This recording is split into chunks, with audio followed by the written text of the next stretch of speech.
반갑습니다. 이번 편에서는 스케치업 기초 중에 이제 솔리드 2라고 위에 보면 여기 스타일이라는 명령어가 있어요. 스타일, 그러니까 화면을 뷰 컨트롤하는 건데 어떻게 보여줄 것인지 컨트롤하는 부분하고, 그 다음에 여기 탑뷰, 프론트 뷰, 레프트 뷰 바라보는 뷰를 컨트롤하는 두 가지를 같이 설명하면서 아래에 있는 솔리드 툴이라고 하죠. 지금 아이콘은 여기다 배열을 했는데 추가적으로 아이콘 1편에서 보여드린 것처럼 UI 설정하실 때 솔리드 툴이라고 체크를 하면 되죠. 저는 이 루비를 설치했기 때문에 많은데 여기서 솔리드 툴이라는 걸 체크를 하시면 아이콘이 나옵니다.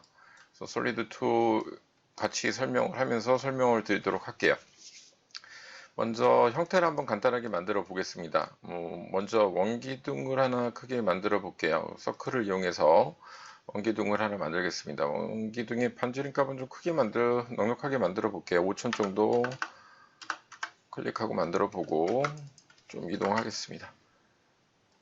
자, 만든 다음에 얘를 지난 편에 설명한 옵셋을 이용해서 안에 두께 값을 줄게요. 두께 값은 한 600 정도, 800 정도 줄까요? 800 이렇게 주겠습니다. 엔터 치면 800 두께가 만들어졌죠. 가운데 걸 지워주셔도 되고요. 두 가지 방법이 있어요. 이렇게 옵셋을 이용해서 먼저 만들어 놓은 다음에 풀푸시를 이용해서 형태를 올려줘도 되고, 링처럼 뚫린 파이프를 만들어 줄 수도 있겠죠. 이렇게 하는 방법이 있고, 또 한 가지는 먼저 풀푸시를 해서 그냥 원기둥을 올립니다. 그 다음에 옵셋을 클릭해서 옵셋 두께를 준 다음에 자, 아래를 풀푸시해서 내려도 돼요. 내릴 때 쭉 내려보면 일정한 두께가 있는데 구멍이 뚫려야 되겠죠. 파이프처럼. 그럴 때 안에다 보면 온페이스라고 뒷면에 맞닿습니다. 이렇게 맞게 되면 자동으로 뚫려요. 구멍이 뚫려서 파이프 라인을 만들어 줄 수도 있고 그래요. 그러니까 스케치업에서 풀푸시 기능은 두 가지가 있다고 보시면 되는데요. 예를 들어 사각형 창문 같은 거 뚫을 때도 마찬가지예요. 레팅글 이용해서 벽체를 한번 만들어 보고 프렌드를 한번 만들어 볼게요. 풀푸시를 이용해서 올렸습니다. 올린 상태로 레팅글 이용해서 창문처럼 가운데 형태를 만들어 줬는데 풀푸시로 밀어 넣을 때 쭉 통과해서 밀어 넣으면 자동으로 뚫려요. 온페이스라고 자세하게 뜹니다. 천천히 밀다 보면 이 두께값에서 같은 표면이 맞닿아서 온페이스라고 뜨게 되면 자동으로 뒷면까지 해서 뚫어지는 형태가 되는 거고요. 특정한 부분을 지나쳐서 더 밀어내게 되면 뚫리지 않고 가로질러 가게 됩니다. 이 면은 별도의 면이죠. 얘를 지워주면 이렇게 뚫리는 면이 나오는데 뒤쪽 면도 이렇게 같이 한 면이기 때문에 구분이 안 되고 뚫려버리게 됩니다. 그래서 지워지니까 그런 온페이스 기능을 잘 이용하시면 훨씬 더 편할 수 있어요. 풀푸시 기능 안에 온페이스라는 기능을 통해서 특정 면을 뚫어줄 수 있다. 이렇게 보시면 될 것 같아요. 자, 그래서 원기둥을 한번 만들어 볼 건데 언도에서 다시 한번 보겠습니다. 기존에 굳이 지금 보면 먼저 원기둥을 높인 다음에 한번 해볼게요. 풀푸시 올려준 다음에 높이는 한 10,000 정도로 해볼까요? 자, 그 다음에 옵셋 기능을 이용해서 클릭 안에다 두께를 아까처럼 800 정도 주겠습니다. 800 정도 준 다음에 자, 풀푸시를 이용해서 아까 말씀드린 것처럼 밀어 넣는데 쭉 밀어 넣다가 바닥쯤에 왔을 때 온페이스 같았을 때 마우스를 놓게 되면 원하는 대로 파이프처럼 가운데가 뚫린 원기둥이 만들어지겠죠.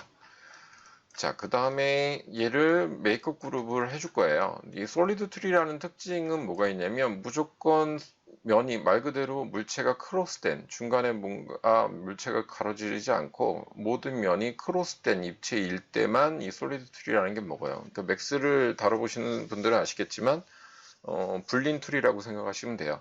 그래서 일단 그룹을 꼭 해야 되고 면체는 크로스가 돼야 된다. 예를 들어 무슨 얘기냐면 이렇게 한 면이 지워져서 뚫려 있다든가 이거는 면이 차 있는 게 아니죠. 이렇게 돼버리면 이 솔리드 툴은 작동을 하지 않습니다. 꼭 면이 크로스 돼야 되고 반대로 레팅글을 그렸을 때도 레팅글을 이렇게 풀푸시를 올렸는데 중간에 무슨 면이 하나 뭐 예를 들어 면이 이렇게 하나 중간에 숨어 있다 라고 한다면 얘도 솔리드 툴에선 작동하지 않습니다. 무슨 얘기냐면 면을 하나 지워볼게요. 이렇게 가운데 면이 크로스된 물체 안에 있을 때도 얘가 이제 스케치업이 인식할 때는 하나의 덩어리로 인식하지 못하기 때문에 솔리드 툴을 작동할 땐 하나의 덩어리로 오브젝트를 만들어 주는 게 제일 중요하다. 그래야지만 작동이 된다. 이렇게 이해하시면 될 것 같아요.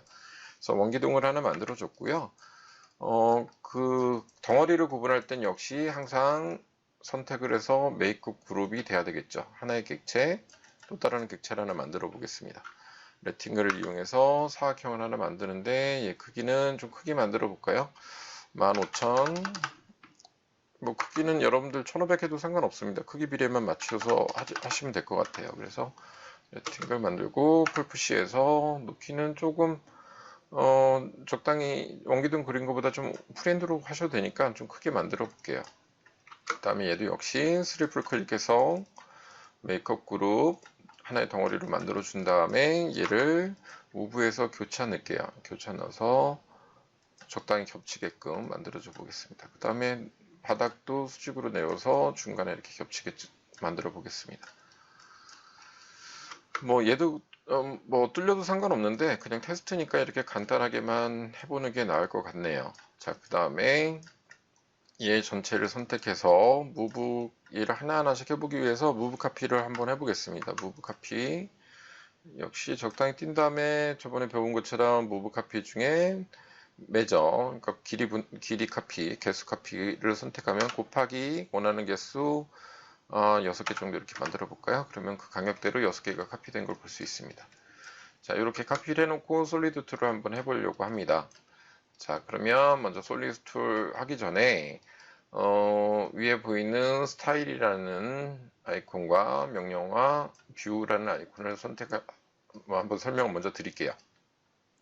자, 첫 번째 보면 이 뷰 컨트롤은 보통 기본적으로 꺼내놓고 하는데 지금 보이는 게 이 입체 퍼스펙티브 투시도를 보고 있는 거죠. 그게 보통 아이소라고 표현합니다. 첫 번째 있는 아이소. 그래서 얘가 아이소 뷰거든요. 그러니까 입체로 보는 퍼스펙티브 뷰를 아이소라고 표현을 하고요. 그 다음에 옆에 있는 건 탑, 프론트, 라이트, 백, 레프트 이렇게 되어 있습니다. 그러니까 위에서 볼 곳인지 간단하죠. 그러니까 위에서 바라보게 하는 거, 뭐 앞에서 바라보게 하는 프론트, 그 다음에 측면에서 바라볼까, 레프트, 라이트, 그 다음에 백뷰 이렇게 선택을 할 수 있게끔 나오는 거죠. 그래서 3D 툴이 다 그렇지만 뭐 맥스 같은 경우는 기본으로 내면이 뷰가 돼 있어서 탑뷰, 뭐 퍼스펙티브, 프론트, 레프트, 그 다음에 프론트 이렇게 구성이 돼 있는데 스케치업은 화면을 분할할 수가 없기 때문에 얘를 뷰 컨트롤에서 돌려가면서 작업을 하게 돼요. 그래서 지금 보시는 것처럼 첫 번째 아이소고 탑을 하게 되면 위에서 바라보는 게 되고 그다음에 프론트는 정면, 라이트는 오른쪽, 그다음 백뷰는 뒤에서 바라본 거, 레프트는 왼쪽에서 바라본 거 이렇게 선택을 하면서 볼 수 있게 돼요. 근데 여기서 특징을 말씀드리면 탑뷰를 선택을 했죠. 근데 위에서 바라보지만 퍼스펙티브가 위에서 보지만 아래쪽으로 퍼스펙티브가 들어가 있는 걸 볼 수 있어요. 그러니까 아예 우리가 도면을 칠 때처럼 평면도처럼 위에서 정면으로 바라보는 게 아니라 위에서 바라보긴 하지만 퍼스펙티브가 들어가 있는 걸 볼 수가 있죠. 그래서 뷰는 이렇게 위에서 본 거지만 입체감이 나올 수밖에 없겠죠. 초점에 따라서. 그래서 이거를 진짜 평면적으로 바라볼 때는 텍스트 메뉴에 있는 카메라 안에 페레라를 선택해 줘야 됩니다. 페레라 전편에서 투포인트 설명드린 것처럼 페레라를 선택하면 원근감을 없애주겠다. 평면뷰를 바라보겠다는 뜻이에요. 그래서 얘를 체크를 하게 되면 탑에서 바라본 상태가 됩니다. 그냥 원근감이 사라지고 평면뷰가 되는 거고요. 프론트를 가도 마찬가지고 레프트를 가도 마찬가지고 이 패러럴 항목을 놓게 되면 원근감은 사라지게 되는 거고요. 퍼스펙티브 투시도를 하게 되면 원근감은 나오면서 정면이냐 위에서 본 거냐 아래에서 본 거냐 이렇게 선정할 수 있게 됩니다. 이 아이소뷰 퍼스펙티브 뷰에서 볼 때 패러를 선택하면 원근감이 사라진 뷰가 돼요. 입체지만 원근감은 사라진 상태가 되죠. 그래서 멀리 갈수록 투시도처럼 줄어드는 게 소점이 있는 게 아니라 말 그대로 아이소메트릭이 되는 거죠. 그러니까 뭐 도면상에서 아이소메트릭이라는 건 원근감을 사라지게 하고 입체적으로만 보이는 거죠. 그리고 거리감이 그대로 유지된 뷰가 됩니다. 그래서 카메라에서 페레라이냐 퍼스펙티브냐 투포인트냐를 선정을 해서 뷰를 선택하기도 하지만 그 뷰에 따라서 원근감을 없애거나 주거나 할 수 있는 선택을 할 수 있다. 이렇게 보시면 될 것 같아요. 그래서 아이소메트릭을 보통 할 때는 예로 해놓고 카메라 뷰에서 페레라를 선택해서 어무감이 사라지게끔 해서 도식을 만든다든가 이렇게 표현을 할 때 많이 쓰기도 합니다. 자, 그게 뷰의 기본적인 컨트롤이었고요. 그 다음에 이 스타일은 뭐냐면, 다시 퍼스펙티브 뷰로 볼게요. 이 스타일은 얘를 바라볼 때 기본적으로 지금은 메타리얼이 들어가 있지 않은데, 재질과 함께 볼래? 아니면 엣지서만 볼래? 이제 선택을 하게 돼요. 그러니까 지금 면이 솔리드하게 채워져 있기 때문에 지금 기본값은 쉐이드 위드 텍스처라고 해서 면도 채워서 보이고 재질도 입혀지면 보입니다. 라는 뜻이거든요. 그러니까 예를 들어 재질을 한번 입혀볼게요. 나중에 설명드리겠지만, 이렇게 입혔을 때 재질까지 같이 나타나게 되는 거죠. 근데, 자, 아래 있는 스타일에서 맨 앞에 엑스레이는 뭐냐면, 얘를 클릭하면 뒷면이 안 보이는 거를 반투명하게 해서 엑스레이처럼 투과되게끔 보여주는 게 스타일, 그러니까 바라보는 형식을 어떻게 볼 거냐라고 보시면 될 것 같아요. 그래서 엑스레이는 반투과되게 해서 뒷면에 숨긴 면까지 같이 보여주게 해주는 거고요. 그다음에 엑스레이는 다른 거와 연동이 됩니다. 아프니 엑스레이는 뭐 텍스처 뷰를 하든 쉐이드를 하든 히든 라인을 하든 뭐 이렇게 와이어프레임을 하든 다 나타납니다. 그러니까 예를 들어 쉐이드로 한번 해볼게요. 쉐이드를 체크해도 엑스레이는 선정이 됩니다. 이렇게 뷰 보여지는 스타일을 바꿔주는 게 이 스타일이라고 보시면 돼요. 그래서 엑스레이는 같이 연동이 된다. 그 다음에 백 엣지는 뭐냐면 뒷면에 숨김선이라고 해서 이거는 작업 모델링 할 때도 많이 쓰이는 겁니다. 그래서 요즘은 이제 2020부터는 숨김에 스냅이 걸리기 때문에 뒷면에 많이 나아지긴 했지만 그래도 이 뒷면에 숨김선들을 그러니까 엣지 선을 점선으로 표시를 해주는 게이 백 엣지예요. 그래서 얘는 단축키 K인데 얘는 중요하게 많이 쓰입니다. 꼭 기억하시길 바래요. 얘는 단축키가 있다. 그 K라는 단축키를 누르게 되면 숨김선, 뒷면의 엣지선을 보여준다. 이렇게 보시면 될 것 같아요. 그리고 텍스처는 나중에 메타리얼은 다시 한번 설명하겠지만 스타일에서 잠깐 설명해드리면 기본값은 여기 보이는 쉐이드 위드 텍스처인데 이렇게 하면 재질을 입히면 재질이 보이는데 옆에 있는 쉐이드를 클릭하면 재질은 없고 그냥 컬러로 구분만 해줘요. 그러니까 나무 질감이라든가 어떤 이미지를 입혀도 안 나타나고 그냥 색깔 구분만 되는 그런 형태로 이렇게 나타나는 게 쉐이드예요. 그래서 텍스처를 하게 되면 재질까지 보여주는 거고 쉐이드를 하게 되면 재질은 약간 빼놓는 형태의 스타일이 되고 그 다음에 옆에 있는 거는 말 그대로 히든 라인 그러니까 보여지는 라인, 끊어지지 않고 겹쳐서 숨긴 라인을 안 보여주고 겉에 테두리 선들만 보여주는 게 카툰에 비슷하게 되죠. 그러면 이게 히든 라인을 선택하시면 된다. 그 다음에 옆에 있는 와이어프레임 말 그대로 앞뒤에 있는 것, 그러니까 면은 사라지고 선만 보이게 하는 거. 역시 물체는 선택이 되지만 면은 선택이 안 되겠죠. 라인만 보이기 때문에. 그래서 와이어프레임으로 선만 보여준다. 그 다음에 이제 얘는 텍스처에서 들어가니까 히든 엣지는 라인에서는 얘가 다 보이기 때문에 와이어프레임에서는 작동을 안 하겠죠.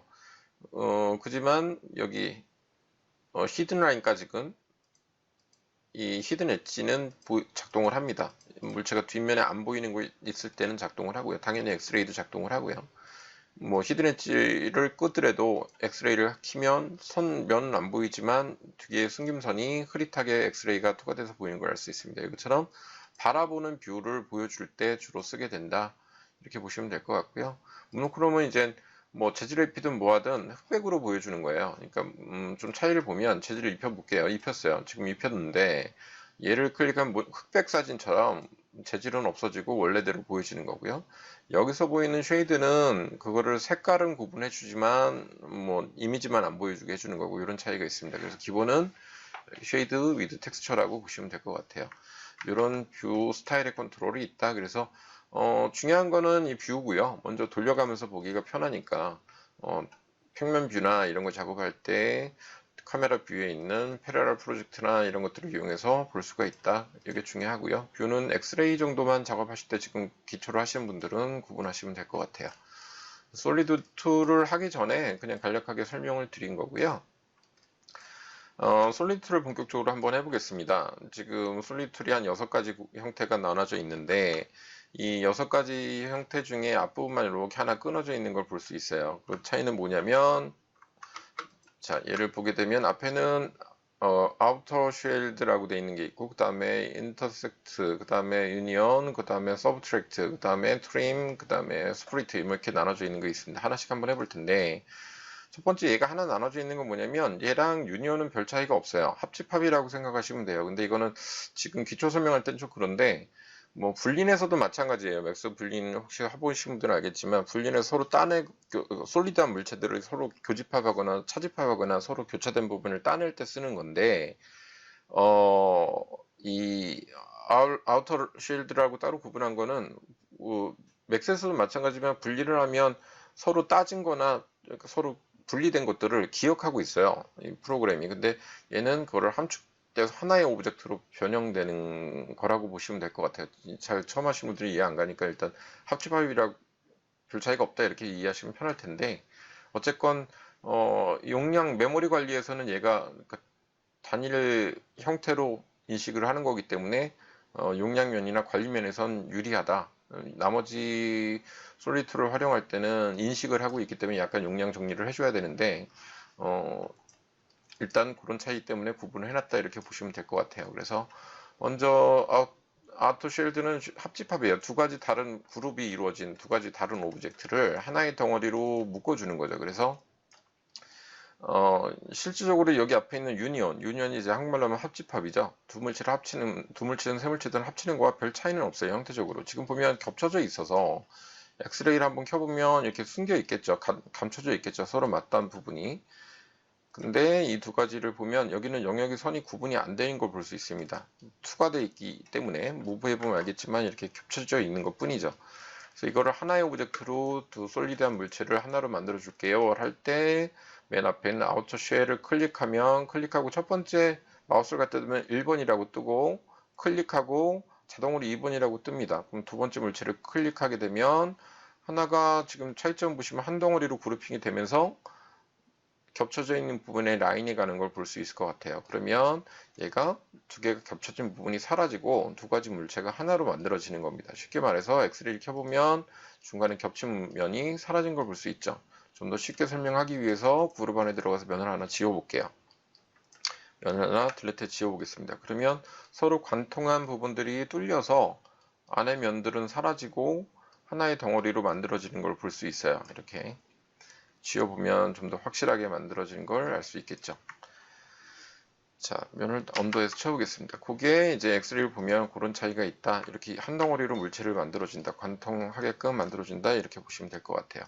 자, 그리고 옆에 거를 한번 해볼게요. 옆에 거는 위에 있는 유니온을 한번 해보겠습니다. 여기 유니온 세 번째 있는 유니온 합집합을 한번 먼저 해보겠습니다.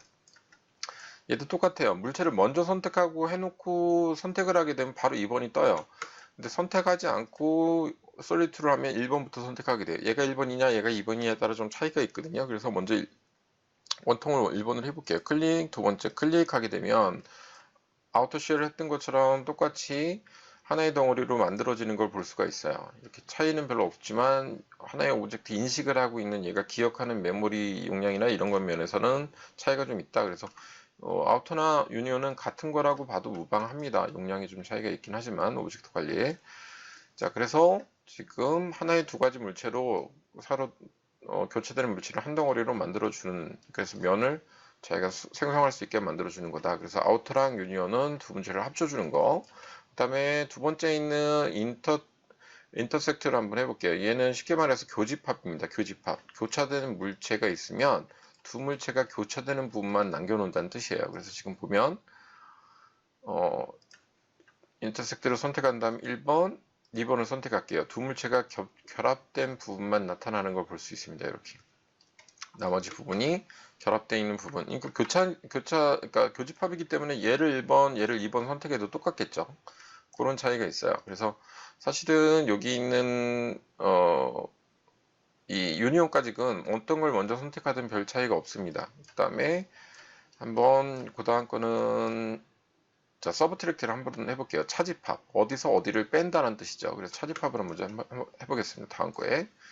차집합을 한번 선정을 해보면, 차집합. 얘를 1번 선택하고 얘를 2번 선택했어요. 그러니까 2번이 따지는 걸 볼 수 있습니다. 그래서 구멍이 이렇게 원형으로 뚫린 걸 볼 수 있겠죠. 위에 걸 잠깐 지워볼게요.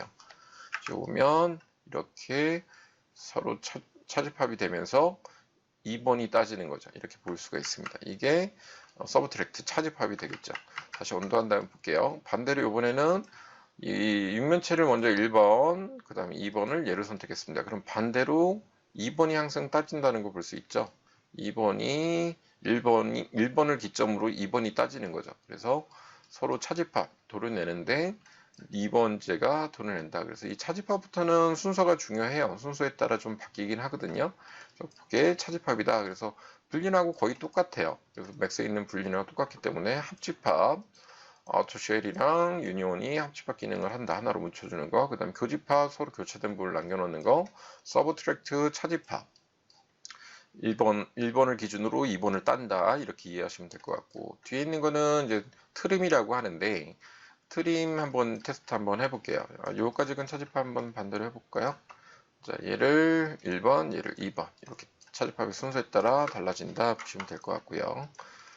한 번씩 해보시면 이해가 되실 거예요. 꼭 주의할 점은 그룹핑이 돼 있어야 되고 중간에 크로스된 단일한 면이어야 된다. 이렇게 하시면 될 것 같고 이번에는 자 트림을 한번 해보겠습니다. 트림을 선택해서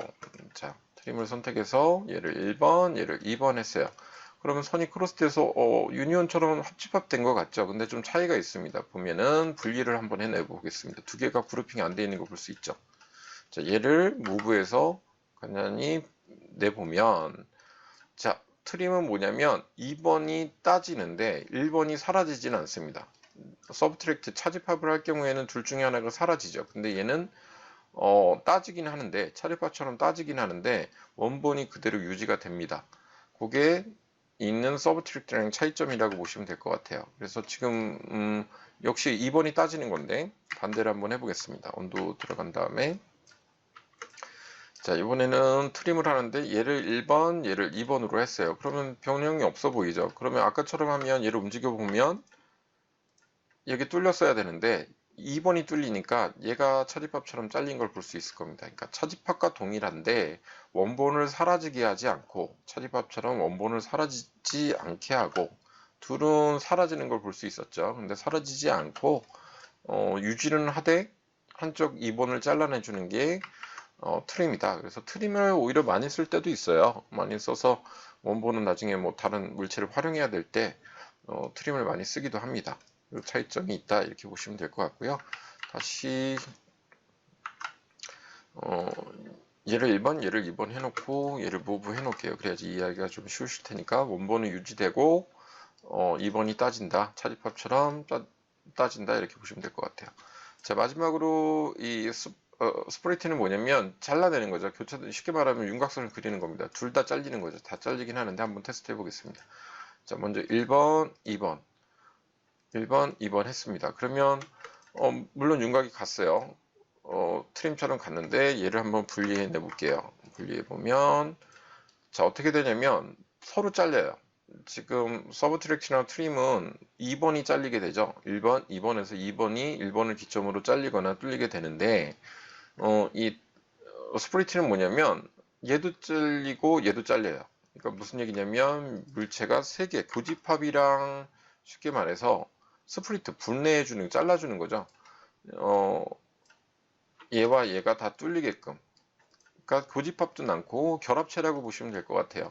지금 여기 했던 인터섹트 교집합과 차집합의 결합이 스프레이트다. 그래서 세 가지를 분리는 해주지만 다 지워주고 남기는 게 아니라 세 가지를 다 남겨준다. 이렇게 보시면 될 것 같아요. 그래서 독립적인 객체로 스프레이트 분해해줄 때 쓰는 게 맨 끝에 있는 스프레이트다. 이렇게 보시면 될 것 같아요. 그래서 이게 솔리드 툴은 어떤 형태를 다듬어 갈 때 응용하기가 되게 편합니다. 그래서 이 기능이 나중에 추가된 기능인데 뭐 버전이 16이었든가 17부터 추가된 기능이에요. 그래서 2020에서는 많이 안정화된 것 같고요.